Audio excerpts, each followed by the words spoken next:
Once we got on 40 in Johnson County, 4 hours. Just to get back here to Durham. I mean, and it was amazing what we saw. I mean, of course, the bumper to bumper, but it's very hard to see, very low visibility. Not many trucks out there as far as plow trucks or the salt trucks, but just drivers out there slipping and sliding off the side of the road. This is what so many people are dealing with. This is a DOT cam shot in Durham. That's I-85, and you can see what people are dealing with. We're going to cycle through some DOT cams. And, Diane, what's interesting is the DOT says they have their snow plows out, but they can't get their blade down. The blade is only effective if they're going at a reasonable speed. So because traffic is so backed up, there are these gridlock conditions, they can't get the blade down and have that snowplow really be very effective. So that's why they're stuck in this situation right now where they're just putting down essentially salt and sand as well. What kind of conditions did you see in terms of, what was it, would you describe it as slushy or snowpacked? It was very snowpacked and slushy. And the hardest part were drivers could not see because their windshield wipers were working, but the ice was building up on some of the wipers, which we were having the same problem. But what was frightening to me is drivers were actually stopping on 40, not getting off the side of the road, and trying to clean off their wipers where a car could hit them right behind. And I thought, pull off the side of the road if you need to clean your wipers. People were stopping. Yeah, stopping right in the middle of 40. Like, that's a lot of the reasons why the traffic was getting backed up, because you'd be driving and then all of a sudden you'd think, why are they stopping? And they'd get out of the car and take off their gloves and try and wipe off the ice from their wipers. Many were doing it under the underpasses and overpasses, I should say, and doing it what you should be doing. But that was really causing a lot of the traffic backup. And actually, fender benders were getting into wrecks that way. A lot of drivers off on the side in ditches. I had one guy who I saw swerve off the road in a ditch, and he had a dog in his car, and he actually got out and started walking with his dog. Wow. Another thing that I saw a lot of was people running out of gas. You know, we saw people walking back to their cars with the little gas gallons and trying to fill up. So if you are heading out there, obviously if you have to, don't if you don't have to, but make sure you're filled up, because it is amazing what can happen sitting in 4 hours worth of traffic. Yeah, this is a live look from one of our crews in Durham right now. That's the Durham Freeway you're looking at. That is the Durham Freeway at Roxborough Street right in downtown Durham. You can see both north and southbound traffic is just stuck. And Diane, you make a good point. If you're stuck in traffic for hours and you don't have much gas, you could very well run out of gas.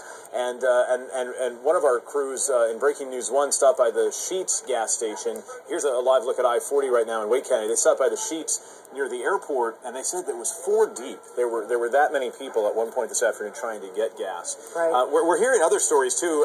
Kenny Flowers sent me a message on Facebook.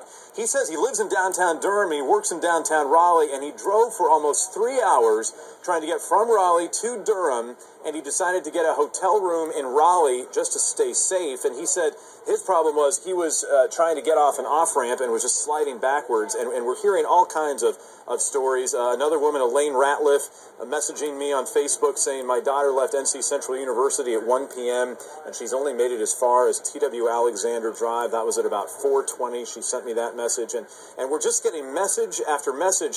Shelley Tessitore, she said she knows how to drive in the snow, and she went out in her SUV and four-wheel drive in North Raleigh and lost traction all over the place. So we're getting lots of reports from people that there is really, they're having a tough time getting around because of the conditions. Not just slow going, but they want us to make the point that it's really slick out there. They're having a tough time. I'd love to hear what's going on with you. You can send me a message, Steve Daniels, WTVD on Facebook.